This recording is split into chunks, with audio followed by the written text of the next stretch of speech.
रायजोफोरा आं मोनसे सुंद' सल' डायलग लाना फैलायबाय। बे डायलगा ओरैबायदि जादों गोदो हनुमानफ्रा बिराद शक्ति दंमोन आरोखि हनुमाना। माने हनुमाना ओरैबायदि माने राम लक्ष्मणखौ खालि एकदम राम लक्ष्मणल' बिसोरनि बोलो शक्ति लानानै ओरैबायदि माने हनुमाना बिराद बोलो दंमोन आरो। थिग बिदिनो सानसेखालि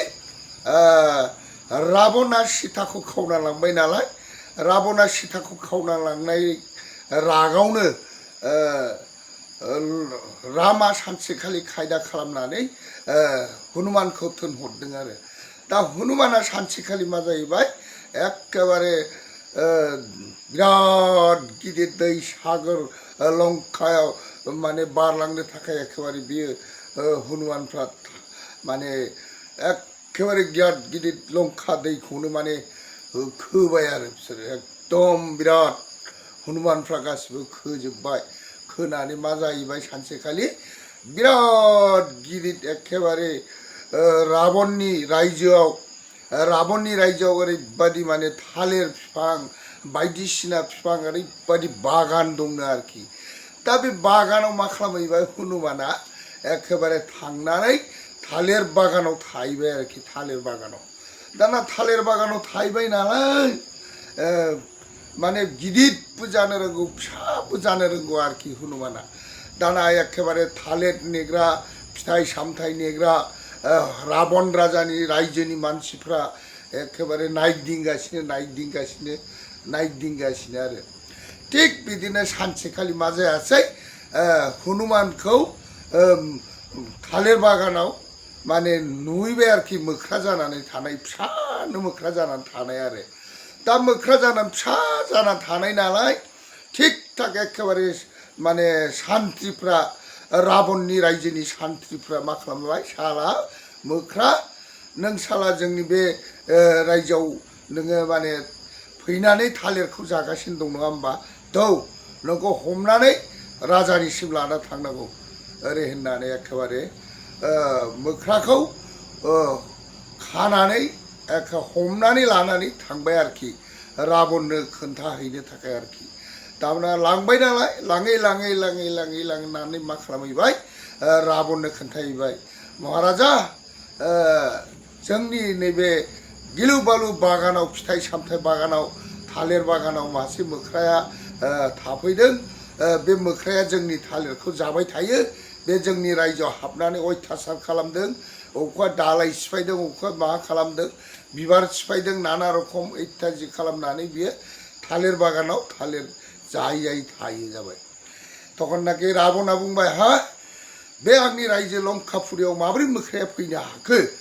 माब्रै मोख्राया आंनि रायजोआव फैनानै बेबायदि थालिर जाफैनो हाखो, बेखौ बै न'आव फाथरसालियाव बन्दी खालामै जोबनानै दोनै सास्ति हो, ओरै जाबाय आरोखि माने राबना गावनि रायजोनि सान्थ्रिफोरखौ। तखननाखि मा खालामबाय सान्थ्रिफ्रा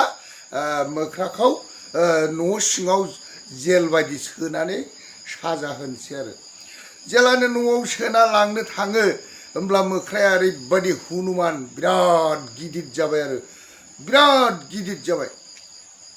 गिदिर जाबाय नालाय हनुमान जाबाय बियो। दाना न'आव सोनो नागिरबाय, न'आव हाबजाला आरोखि, बिराद गिदिर जाबाय नालाय हाबजाला।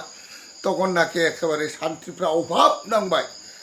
राबननि रायजोनि सान्थ्रिफ्रा अभाब नांबाय आरो, आयु हाबाब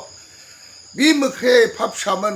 बे हनुमाना, होमबा मानो इसे गिदिर जाखो, बेथ' गिलु बालु गिदिर जाबाय ओरै होननानै राजानो खोन्थाहैफिनबाय। महाराजा माने एखेबारे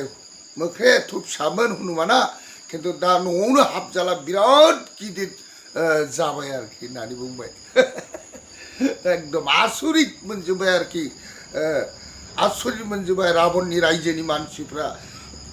गिलु बालु सोमोनांजोब्बाय आरो मोख्राखौ, बेबायदि सोमोनांजोब्बाय आरो। दाना मा जाहैबाय, राबना रागा जोंबाय, हा मा इसेबां माया बिलाइ, एफा फिसा मोख्राया एफा गिदिर हनुमान जाबाय, हनुमाना हा होमब्ला बेखौ मा खालामनांगौ, बेखौ सास्ति होनांगौ ओरै जाहैबाय आरो। खिन्थु मा खालामनो, बियो आगोलनो सीताजों हाबनानै रायलायखांखाबाय आरोखि बियो, हाबना रायलायखांखानानै लोगो हमहैनानै जेरैबाबो लोगो हमहैनानै रायलायनानै ओंखारबोबाय आरोखि सिथाजों बियो सिथाखौसो मोजां गाज्रि खबर लाहैदों नालाय बियो नायदों नालाय दा बियो ओंखारबोफिनबाय आरो ओंखारनानै बियो बे थालिर बागानाव थाहैफिननायाव बे हमजादों आरो बियो हमजाबाय दा बेखौ न' सिङाव सोनो लांबाय न'आवथ' हाबजायासै बिराद गिदिर देरबाय हा होमब्लाथ' राबना रागा जोंबाय बिदिब्लाथ' बियो बिराद गिदिर माया दं बियो होमब्ला बेखौ मा खालामनांगौ सास्ति होनांगौ जाबाय आरोखि तखननाखि हनुमानखौ बुंबाय हनुमान नों एफा फिसा मोख्रा हनुमाना मानो एसे गिदिर जानो हाखो नों अबेनि जाबाय आरोखि बले आंखौ निमाहा हो जाबाय आरोखि नोङो निमाहा गैया जाबाय राबना नों निमाहा गैया नों निमाहा मोना जाबाय आरो तखननाखि बिदि होनबाय नालाय तखननाखि हनुमाना बुंबाय आच्छा नोंसोर जुदि आंखौ निमाहा होआबा नोंसोर आंखौ जुदि खानानै सास्ति होनो नागिरबाय जेला दे आंनि लान्जायाव हागौमानि नोंसोरो फाथो दुरुं फाननानै केरासिन लुनानै सावना हो होमब्लानो आं थैगोन जाहैबाय आरोखि हनुमाना नोंसोर गैयाब्लाबो 10-12 मनसो आंनि लान्जायाव फाथो दुरुं थननो हागोन आरो केरासिन लुना सावनो हागोन होमब्लानो आङो नोंसोर सास्ति होनांलाया आंनो थैगोन आरो होननानै बुंबाय आरो हा बिदिब्लाथ' मोजांनि खोथा जाबाय आरोखि राबना हा बिदिब्ला मोजांनि खोथा होमब्लालाय मा मोखानायखो सान्थ्रिफोर ओरै जाबाय आरो होमब्लालाय मा मोखानायखो सान्थ्रिफोर खोथा गैया दे बिनि लान्जायाव हागौमानि फाथो दुरुं फानदो फाथो दुरुं फाननानै 10-12 मनसो फाननानै बिनि लान्जायाव केरासिन लुना होदो केरासिन लुना होब्लानो सावना होदो होमब्लानो गावनो खामथारगोन गाव जेरैखि थैया गाव मोनथिगौ जाबाय आरोखि तखननाखि राबना बुंबाय खोनाबाय हनुमान नोंहा दिनै जेबो रैखा गैया नोंखौ दिनै आंनि सान्थ्रिफ्रा गासिबो नोंनि लान्जायाव फाथो दुरुं गैयाब्लाबो 12 मनसो फाननानै केरासिन लुनानै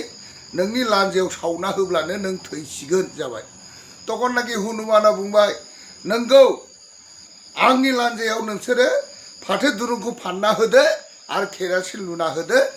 सावनानै होदो होमब्लानो आं थैगोन जाबाय आरो दाना एखेबारे मा खालामबाय राजानि अर्डार राबननि राजानि अर्डार दाना मा जाहैबाय सान्थ्रिफ्रा एखेबारे धुम धाम लान्जायाव एखेबारे फाथो दुरुं फानबाय आरो फाथो दुरुं फानबाय फाथो दुरुं फानै फानै 12 मनसो फानबाय आरोखि बिनि लान्जायाव 12 मनसो फाननानै मा जाहैबाय सान्थ्रिफ्रा सैनकफ्रा गासिबो केरासिन लुनानै होबाय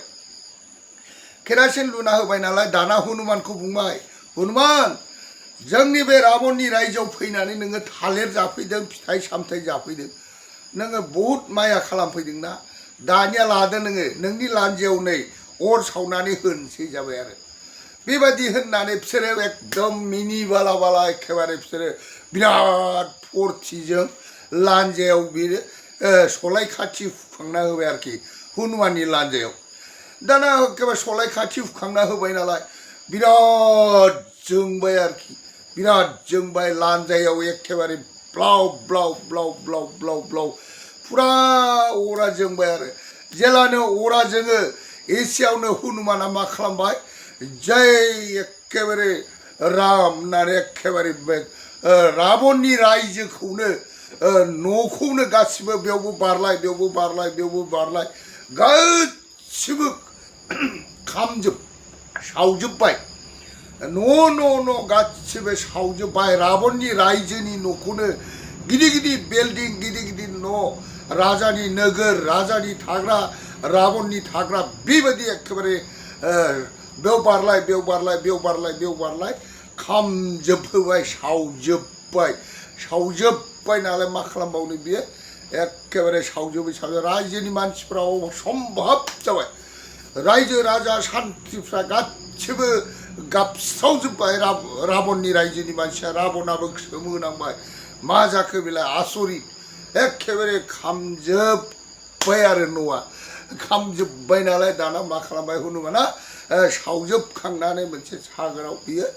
बार सोमहैबाय आरोखि बावनो बिनि मोखाङा माने एसे खामनाय जादों आरोखि बेयावनो बेना माने मोखाङाव माबा गैया आरोखि बेहा बेबायदि अबस्था जादों नायदो राबना सीताखौ खावना लांनायनि थाखाय गावनि नोगोर गावनि रायजोआबो सावजाजोबदों हनुमानजों बेबायदि जादों आरो रायजोफोर होमब्लासो राबना एखेबारे गावनि नोगोर सावजाना असम्भाब मोनबाय रायजोनि मानसिफ्राबो असम्भाब मोनबाय बा माथ्र बिराद शक्ति दंलाय बे हनुमानालाय होमब्लाथ' बे ओरैनो फैयाखै ओरै जाबाय आरो खिन्थु हौजों एखेबारे बियो सीताखौ बियो मोख्रा जानानै राबन जानानै मोख्रा जाना हनुमान जानानै बियो माने एखेबारे नुजाहैखाबाय सीताया एखेबारे गोख्रैनो सीताजों रायज्लायनानै मोख्राया हनुमाना ओंखारबोबाय आरोखि बेजों मोजां गाज्रि खबर लानानै माने बियो हागौमानि बियो देनां रामनो खबर हैनो थाखाय बियो बेबायदि माया खालामहैदों आरोखि ओरैबायदि शक्तिशाल हनुमाननि शक्तिया राम लक्ष्मणनि बोर लानानैसो थांखानाय नालाय बियो बेबायदिमोन आरो हनुमाना रायजोफोर आं बे सुंद' सल'खौ डायलगखौ खोन्थानाय जाबाय आरो गोजोन्थों।